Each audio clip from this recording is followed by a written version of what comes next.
ایک مکے میں منڈی لگتی تھی، اس کا نام تھا حضورہ۔ حضورہ نامی منڈی پہ نا ابو جہل کا قبضہ تھا۔ اونٹ بڑے خوبصورت تھے، شاندار تھے۔ اس نے کہا میں نے بولی دینی۔ ابو جہل نے اعلان کیا خبردار کوئی بولی نہ دے۔ بڑی دور تھا قبیلہ زبید، وہ آدمی واپس لے جا نہیں سکتا تھا، مجبور ہو گیا۔ ابو جہل کہنے لگا چوتھا حصہ قیمت دوں گا اور اونٹ تمہیں دے کے جانے پڑیں گے، یعنی اگر لاکھ کے ہیں تو 25,000 کے دو۔ بندہ بڑا پریشان ہوا، چودھریوں سے بات کی تو کہنے لگے بدماش بڑا ہے، ہم شریف لوگ ہیں، شریف اور بزدل میں کوئی پاس نہ آیا۔ وہ بیچارہ نہ کونے میں بیٹھ کے رونے لگ گیا، کہنے لگا میں کدھر جاؤں یارو، میں واپس بھی نہیں لے جا سکتا، اور چوتھے حصے میں دے کیسے جاؤں، اتنا نقصان۔ وہ رو رہا تھا تو کہیں حضرت زید بن ارقم نے سن لیا۔ آپ فرمانے لگے کیوں روتا ہے؟ کہنے لگا یار میں نے تو اہل عرب کی تعریف سنی تھی، میرے ساتھ کھڑا ہی کوئی نہیں ہوتا۔ تو آپ فرمانے لگے تو نے عربی دیکھا ہی کب ہے؟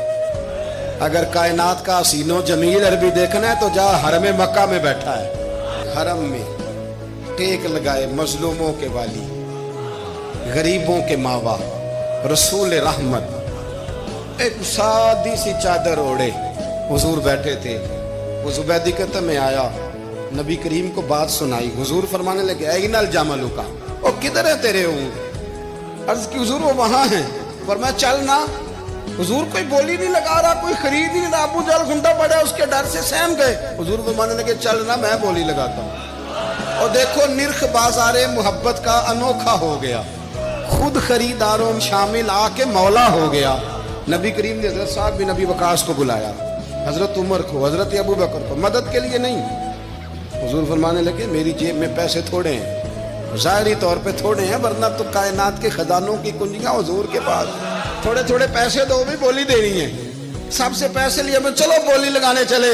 حضور آئے، اللہ اکبر، یہ میرے رسول کا طریقہ ہے، آؤ ذرا تھوڑی دیر کے لیے سوچیں۔ ابو جہل بیٹھا ہے بڑی مسند پہ، قربان جاؤں مدینے والے حبیب۔ وہ زبیدی کہتا اس کے کپڑے مہنگے تھے، حضور کے سادے تھے۔ اس نے بڑی پگڑی باندھی تھی، حضور کی سادی تھی۔ کہتے وہ آنکھیں اٹھا کے بات کرتا، مدینے والے نبی آنکھیں جھکا کے بات کرتے۔ وہ بولتا جاتا، حضور تھوڑے تھوڑے سادے سادے ٹھہر ٹھہر کے جملے بولتے۔ کہتے ہیں نبی کریم علیہ السلام اس کے ساتھ آ کے حضور بیٹھ گئے اور فرماتے ہیں میرے رسول کریم نے اپنا جبہ سیدھا کیا، پگڑی کو حضور نے سیدھا کیا اور فرمایا چل لگا بھائی بولی۔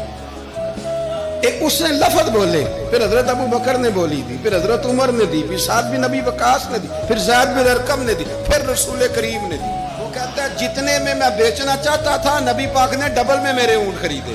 رسول کریم صلی اللہ علیہ وسلم نے نا خریدا مال، اور حضور سید عالم وہاں سے نکلے، اور نکلتے وقت حضور فرمانے لگے ابو جہل تیری آج شکایت آئی ہے، آج کے بعد نہ آئے۔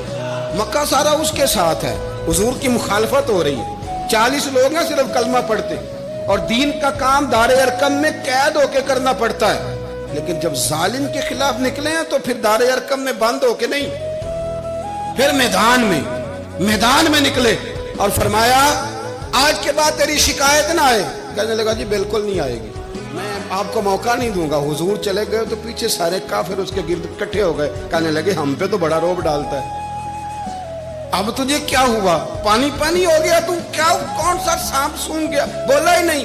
کہنے لگا مجھے لات و منات کی قسم، جب مصطفیٰ کریم میرے پاس آئے تو ان کے ساتھ ایسی ایسی طاقتیں تھیں، نیزے تھے، برچیاں تھیں، بھالے تھے، مجھے لگتا تھا میں نے سی کی تو میرے ٹکڑے ٹکڑے کر دے۔ کہنے لگے جب پاگل ہو گیا، ان کے پاس تو چھڑی بھی کوئی نہیں تھی، وہ تو خالی ہاتھ ہیں، بکواس کرتا ہے، کچھ بھی نہیں تھا۔ کہنے لگا مانو نہ مانو، ان کے پاس بڑا کچھ تھا، اور اگلی بات جو اس نے کی وہ تاریخ میں محفوظ ہے، وہ تاریخ میں محفوظ ہے، وہ تاریخ میں محفوظ ہے، وہ تاریخ کا حصہ ہے۔ ابو جہل کہنے لگا اٹھتے ہی کہ مجھے لگتا ہے جب تک محمد ابن عبداللہ موجود ہیں یہ ہمیں ظلم نہیں کرنے دیں گے۔